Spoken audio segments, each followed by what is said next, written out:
बदलापूर शहरासाठी एक अभिमानास्पद बाब आहे. आपल्या बदलापूर शहरामधील मानसी पवार हिने घवघवीत यश प्राप्त केलं आहे. नमस्कार, मी स्वप्नाली. तुम्ही बघत आहात आपले बदलापूर. रग्बी या खेळामध्ये ती आता खेलो इंडिया मध्ये प्रवेश करणार आहे. अगदी बरोबर ऐकत आहात. रग्बी हा खेळ आपण जर बघत असाल तर फुटबॉल सारखा एक गेम आहे. अर्थात आपण याचं नावही ऐकलं नसेल, परंतु या खेळामध्ये अगदी घवघवीत यश जे आहे आपल्या मानसी पवारने मिळवलेलं आहे. ती आज आपल्या सोबत असणार आहे. तिच्याशी संवाद साधूया.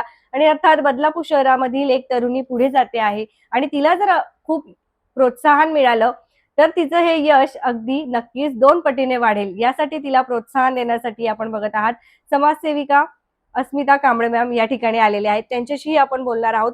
आणि तुम्ही सुद्धा जर तुमच्या प्रभागामध्ये कुठल्याही महिला असतील, तरुणी असतील, जर त्या खेळांमध्ये कुठेही प्रगती करत असतील तर त्यांना अस्मिता मॅडम सारख्या नक्कीच तुम्हीही प्रोत्साहन जे आहे देण्यासाठी पुढाकार घ्यायला पाहिजे.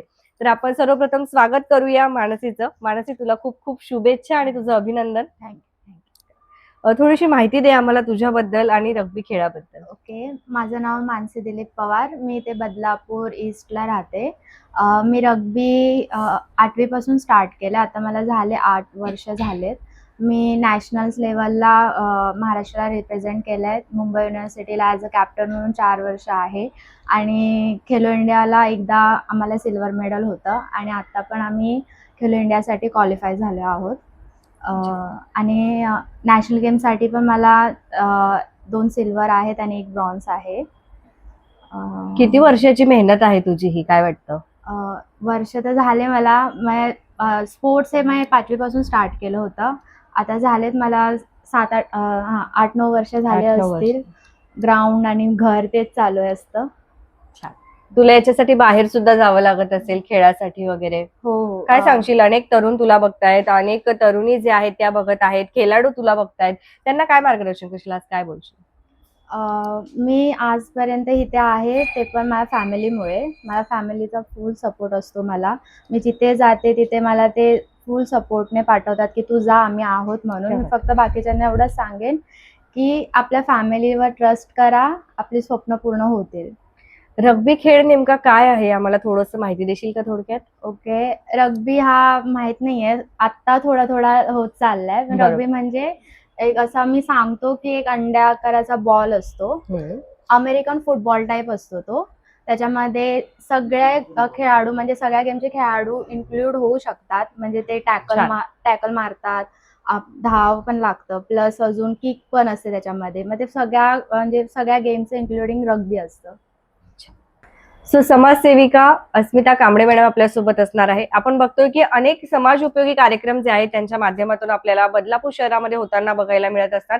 परंतु अगदी बोटावर मोजण्या इतकी लोक असतात की जे कोणी महिला असतील, तरुणी असतील, त्यांचा स्वागत करण्यासाठी किंवा त्यांना प्रोत्साहन देण्यासाठी स्वतःहून समोर येतात. आणि खरं तर ही आता काळाची गरज आहे. आपलं बदलापूर शहर एकेकाळी खेळामध्ये खूप सुप्रसिद्ध होतं. खेळाडू जे आहे आपल्या बदलापूर शहरातून घडत होते, पण कुठेतरी आता आपण खेळाडूंना कमी प्राधान्य द्यायला लागलो आहे का? मग आता विसरू नका तुम्हीही आणि नक्कीच आपण संवाद साधूया अस्मिता कांबळे मॅडम सोबत. खरोखर तुमचाही आम्हाला खूप अभिमान वाटतो की आज सुद्धा तुम्ही जे आहे खेळाडूंचं एवढ्या छान पद्धतीने स्वागत करत आहात, त्यांना शुभेच्छा देत आहात. आज काय बोलाल मानसीबद्दल? नमस्कार आणि जय भीम देखील, कारण मानसी एक भीम कन्या आहे, ह्या गोष्टीचा आम्हाला खूप अभिमान आहे. अखिल भारतीय आंतरविद्यापीठ रग्बी स्पर्धेमध्ये मुंबई विद्यापीठातर्फे पुरुष आणि महिला या दोन्ही संघानं खूप उल्लेखनीय अशी कामगिरी केलेली आहे. आणि हे दोन्ही संघ हे खेलो इंडियामध्ये दोन्ही संघाचा खेलो इंडियामध्ये प्रवेश झालेला आहे. तर महिला संघातून आपल्या बदलापूरची लेक आमची भीमकन्या मानसी पवार हिचाही देखील सहभाग आहे. तर मानसी, तुझं खरंच मनापासून मी अभिनंदन करते.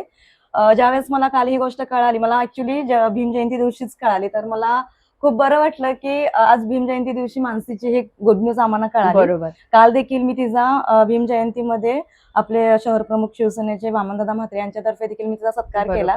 पण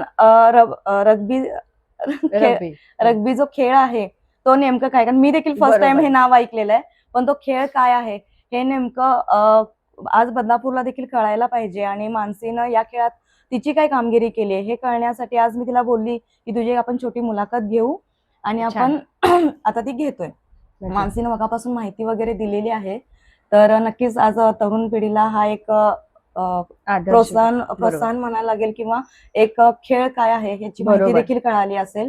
तर सगळ्या बदलापूरकरांना देखील मी आवाहन करते की अशा महिला किंवा अशा तरुणी ज्या आहेत, ज्या आपल्या प्रभागात, ज्या आपल्या आजूबाजूला ज्या असतील, तर आपण त्यांना प्रोत्साहन दिलं पाहिजे, त्यांना पुढे आणलं पाहिजे. कारण आता महिला कुठेही कमी नाही आहेत. रग्बी सारख्या खेळामध्ये आज मानसी पुढे येते. ही एक खरंच म्हणजे कौतुकाची गोष्ट का आहे, कारण हा खेळ शक्यतो जास्त प्रसिद्ध नाहीये, बरोबर. म्हणून ही कौतुकाची गोष्ट आहे. तर नक्कीच मी एक आवाहन करेन नक्की. आणि आपण जरा मानसीचा आपण सत्कार पण करूया. नक्कीच. प्रथम जय भीम आणि नमस्कार सुद्धा. मला अतिशय आनंद होतोय की एक भीमकन्या, एक मुलगी आणि एक तरुणी आमच्या बदलापूर शहरातून पुढे जाते, याचा सार्थ अभिमान आहे. तर असं आता कालच्या भीम जयंतीच्या निमित्ताने तिची आणि माझी ओळख झाली. रग्बी हा खेळ ॲक्च्युली आत्ता कुठेतरी उदयाला येतोय. तो आहे पूर्वीपासूनचा, पण लोकांना माहीत हा आत्ता होतोय आणि आम्हाला सुद्धा त्याची माहिती मानसीकडूनच मिळालेली आहे. तर आमच्या पूर्ण बदलापूर शहराकडून आणि अस्मिता आमची आहेच जी समाजसेवा करते, पण तिला मुलींनी, तरुणींनी काय केलं की त्यांचं कौतुक करायला तिला फार खूप आवडतं. छान. आणि म्हणून अस्मिताचंही फार कौतुक. छान. मी नेहमीच तिच्यासोबत असते. अस्मिता अशा मुलींचा कौतुक सोहळा करते किंवा त्यांना पुढे आणण्यात तिचा खूप मोठा वाटा आहे. बदलापूरमध्ये अशा खूप कमी महिला आहेत की जशी आमची अस्मिता आहे. ॲक्च्युली ती माझी सूनच आहे, पण ती या लोकांना पुढे काढण्यात तिचा फार मोठा वाटा आहे. आणि याच्यानंतर मला एवढंच म्हणावं लागेल की मानसी, तुला आमच्याकडून खूप साऱ्या शुभेच्छा. तुझ्या पुढील वाटचालीसाठी आम्ही नेहमीच तुझ्या पाठीशी आहोत. एक भीमकन्या म्हणून तर आहोतच की तू म्हणजे बाबासाहेबांची लेक म्हणून तू पुढे येतेस, त्याचा सार्थ अभिमान आहे. पण आमच्या बदलापूरकरांची लेक म्हणून आम्ही तुझं नेहमीच कौतुक करू आणि अभिनंदन तुझं. छान.